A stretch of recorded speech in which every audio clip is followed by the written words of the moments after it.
Hi, I'm Mike Mader with SawdustNewbie.com, and in this video we're going to talk about updating my hand tool cabinet, namely the drawers. As you can see, the drawer base have become an area for storing stuff, tools, and other junk that really shouldn't be there. I'm going to make tool hangers for the tools, find a new location for the junk, and make the drawers. The drawers will be faced with cherry, with the sides, backs, and bottom made out of poplar. The overall cabinet was made from maple, and the cherry will work well with the front of the cabinet, which has cherry panels and the doors. This piece of cherry came from my stockpile. And to get what I need out of it, I'm going to make two marks here. The first mark is more or less an arbitrary mark because you never want to keep this little bit of it. There's usually checking or might be staples needed.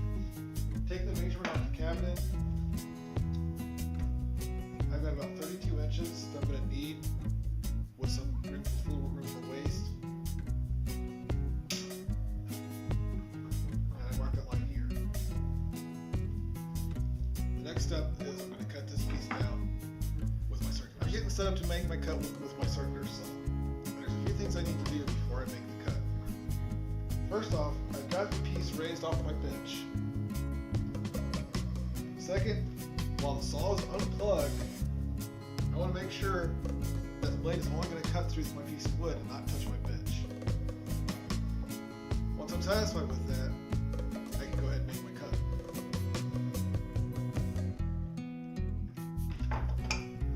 With the circular saw, kickback is possible, just like on the table saw. The only thing with the circular saw is if it kicks back, the whole saw is coming back at you. So you want to make sure you're standing off to the side of the saw, just like you would be standing off to the side from the table saw, so the piece won't launch back to you. Once I'm safe in position, I line up the saw with my mark, and I make my cut.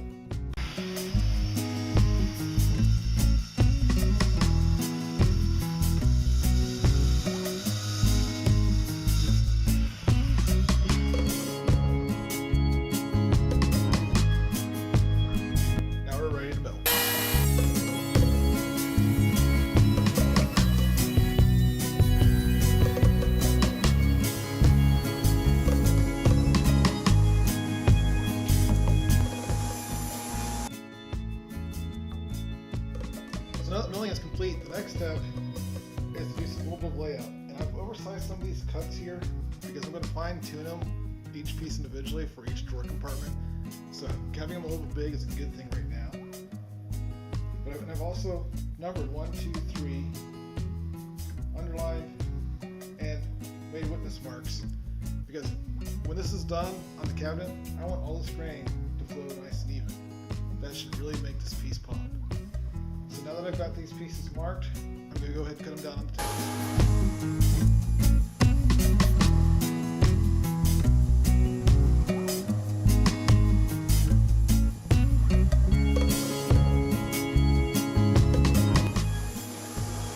This is for me to figure out where I need to cut the length now that I've got everything cut. So I do that by placing the front up to my cabinet here. Because I'm a little bit of an angle, it's not being exactly accurate. So when we get to the table saw, we're going to ease up to this. But right now, I've already made. Draw a line.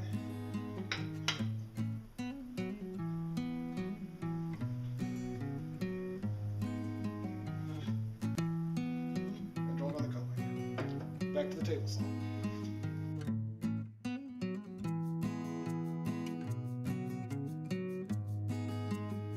When it comes to hand cut dovetails, I've cut full dovetails before, but never a half blind. And I decided for this project I wanted half blind dovetails. I start out with one drawer.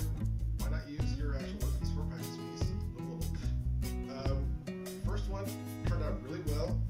The second one, well, it needs some work. But now I'm going to show you, after working on this practice piece, and we're going to start with the next drawer. And I'm going to show you the stuff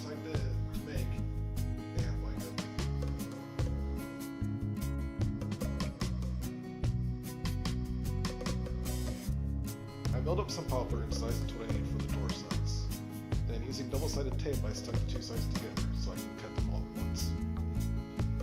The next step, I'll take my roller here, and on each side, I'm going to measure a 1/4 inch in.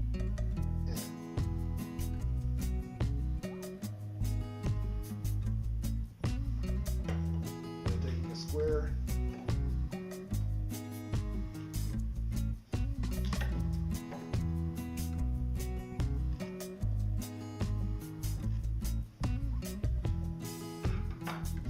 then I'm going to use my ruler again to find rough center.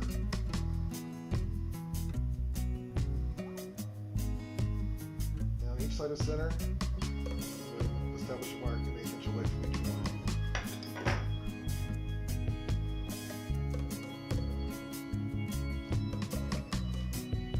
And yes, I am cutting tails first. I know there's a huge debate on the internet whether comes first or tails first, but I'm going with tails first.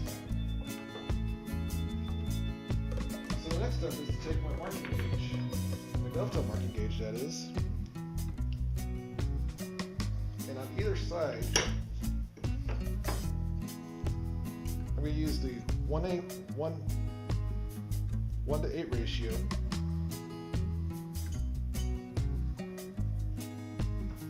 Line it up with my marks that I've already made.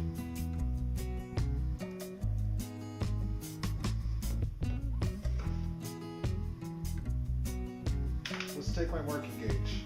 Now I've already got this. This is a piece of scrap from those door sides. I've already got that set to the 1/2 inch size of this. What I'm going to do is take this marking gauge and strike a line on each side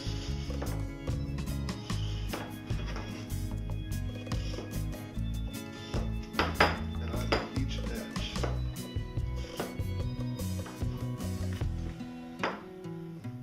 It might even help where I'm going to be making my cuts just to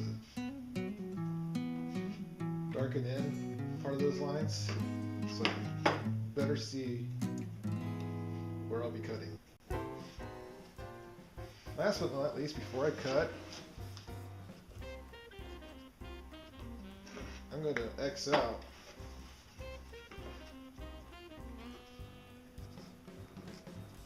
where I will be cutting. That'll just save a lot of sorrow later. So to get these little sides off, I'm just going to cut them off. And to do that, first off, I'm going to darken that line in that I drew earlier. I'm going to take a chisel. That line, I'm going to actually just fit it in there. I'm just going to easily deepen it just a little bit. And just take up just a little bit of material. And being careful not to slip like I just did. Ugly. Just slip over the top, no real damage.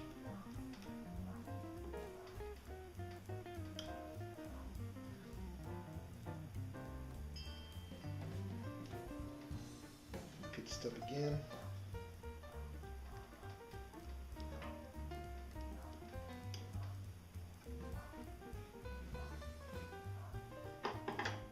So to start with, I'm going to take a chisel that's approximately the size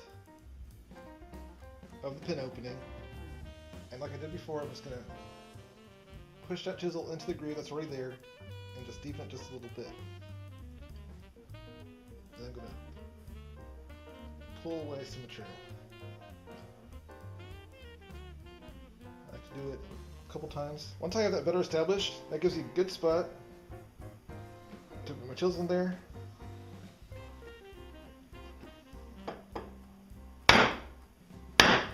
And give it a good whack with the mallet. Using a chisel that's sized appropriately, I can then come in here using some light wax with the chisel and pop it out. Now I'll repeat this process using an appropriate sized chisel.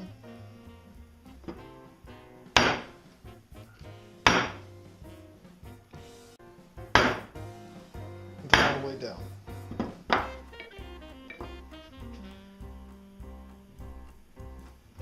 Since this is a kind of a small chisel, I don't want to give it too much pressure, but it does cut through quite nicely.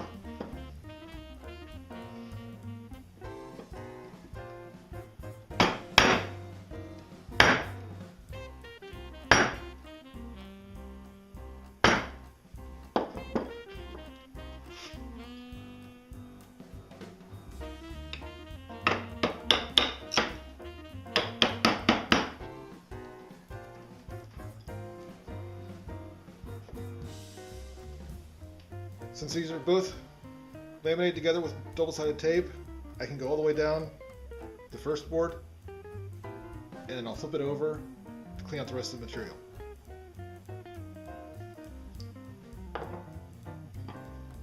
Let's go to high speed now.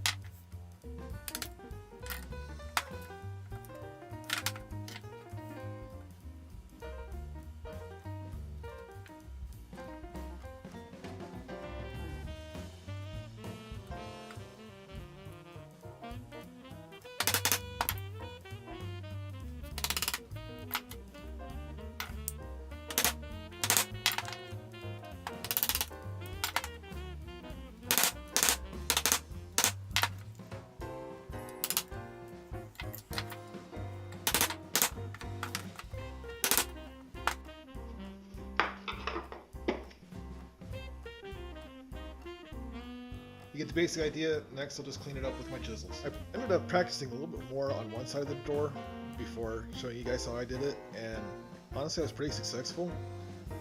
So I think I'm ready to show you guys how I did this. So first thing, I need to strike 2 marks with my marking gauge. One here, and one here. Since this is end grain, I like to go a little bit deeper so I can actually see it. And I can also come back here and darken it in with a pencil once again.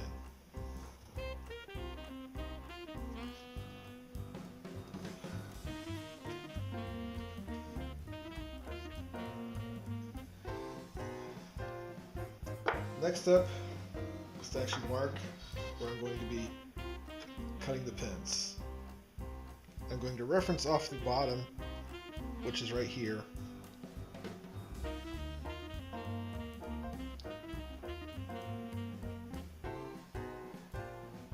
Get everything nice and lined up. Actually take a square. Make sure it's nice and lined up like that. Try not to bump it out of the way like I just did.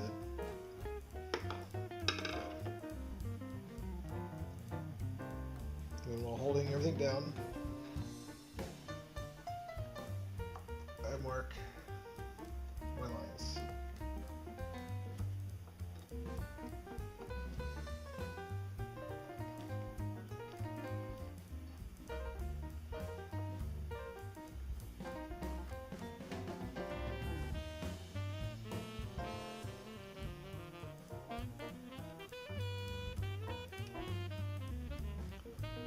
As such. Again, to prevent sorrow, mark I'm going to cut away. Next, I'm going to use my square.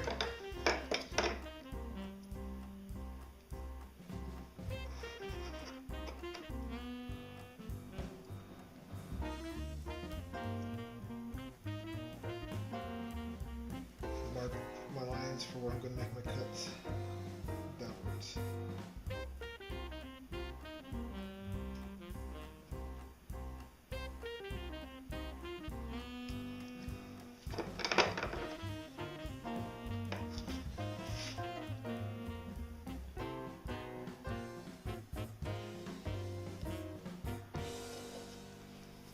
And once again,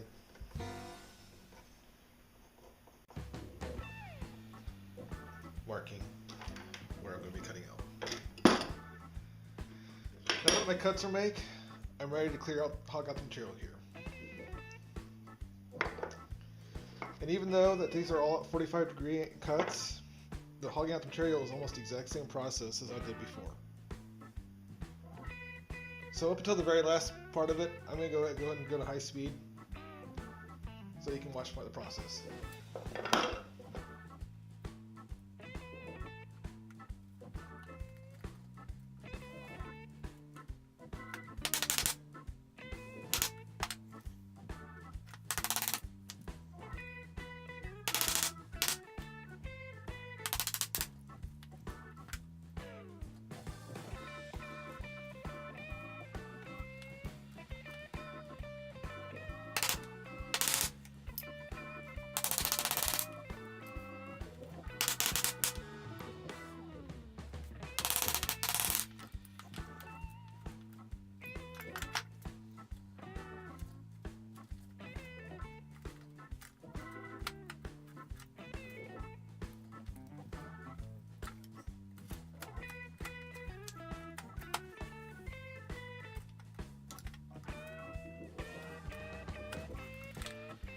Now that I've got this mostly cleaned up here, I'm going to put this back into the vise.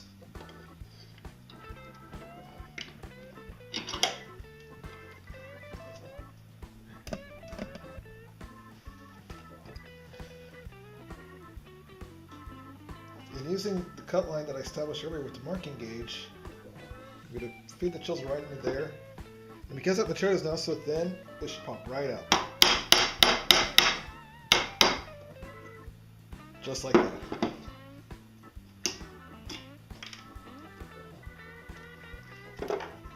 Take a smaller chisel, which I have about half a dozen of them in here. Get the little piece out right here.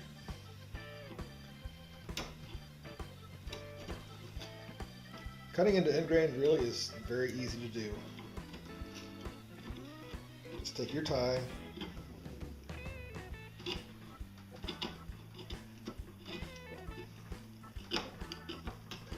Parts that's going to be most clean up are these back corners here where the saw never made it to.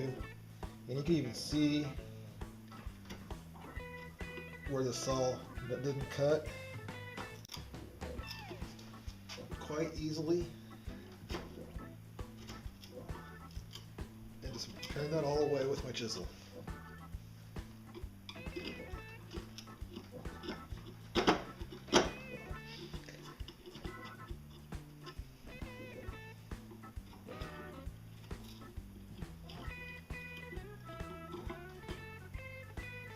I do not have a skew chisel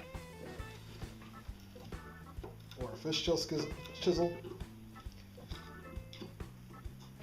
but either one of those would actually make cleaning out these inside corners a lot easier.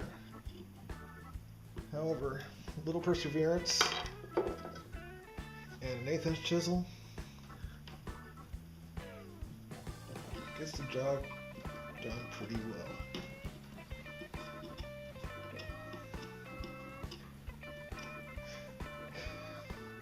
Fast forward, and both sides are done and we're ready for our test fit. So I line this up here, gently.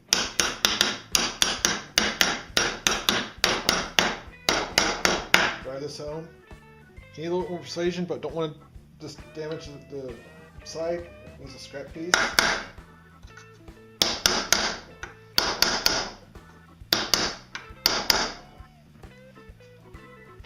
And there you have it. Still have a little bit of cleanup to do, but this is going to be a pretty nice tight fit. Now that I have all the dovetails cleaned up, I'm ready to cut the groove in the bottom of each board that'll take the bottom of the drawer. I've got set up here a 1/4" stack dado blade, and when I cut through, I will use a push stick to hold this against the fence, and my push block to push this through. That way this keeps us nice and safe.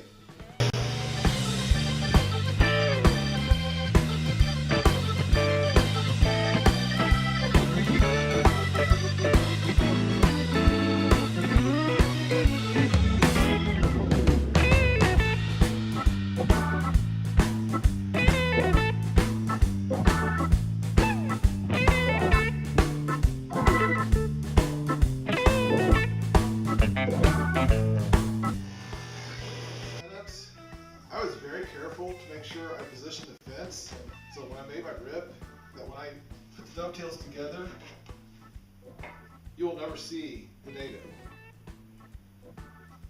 Now, one last cut.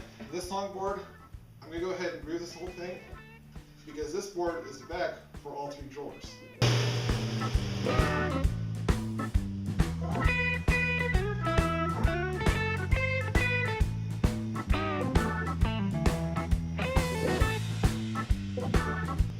Here at the router table, we're going to cut a dado about a ½ inch in from the back to accept the board for the back of the drawer. Using this piece of scrap, when we push through, I'll back this board up so that way there's no tear out from the back of the board. I will also use a push block during this operation.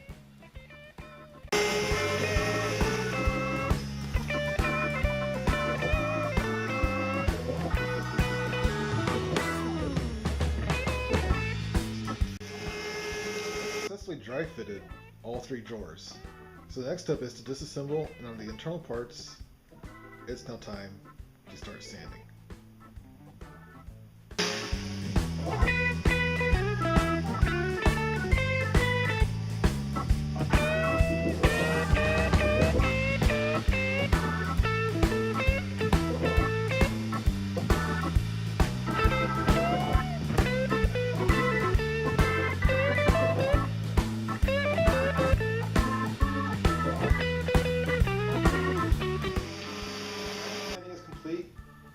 We're going to do final assembly for each drawer. So we're going to start by applying some little bit of glue to each of the dovetail sockets.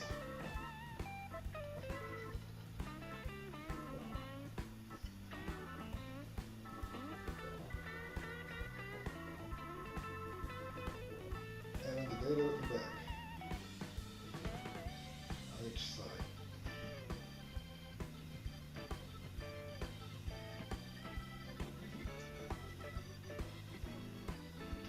Brush here.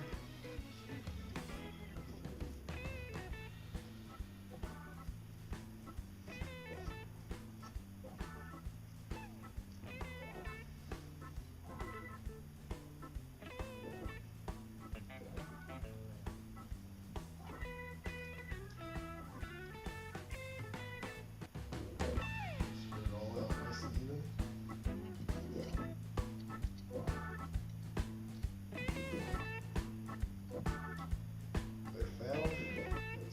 Better to put a little too little in there and add more. Put too much in. Just saves a lot of headache later on.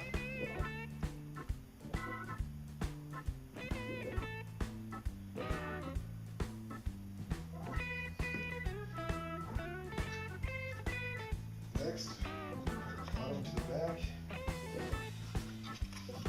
and to the front.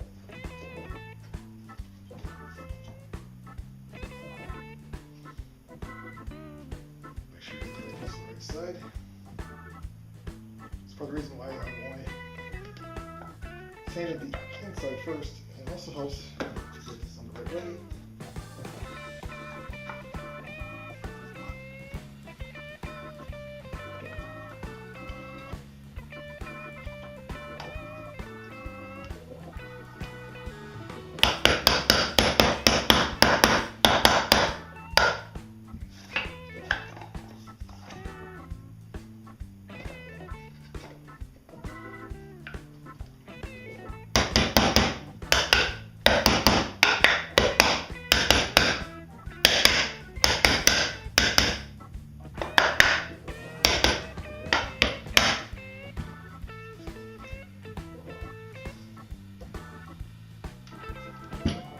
Happen.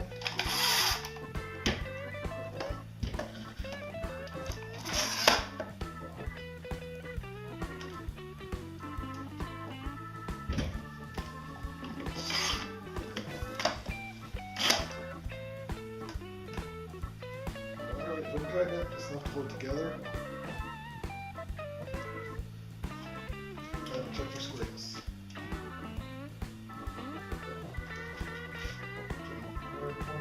We are dead on. We'll let the glue dry, we'll do some more sanding on this piece. Now that the glue has dried, I can go through and do my final sanding. And again, I'll sand through the grits, 80, 150, and 220. So here the drawers are complete.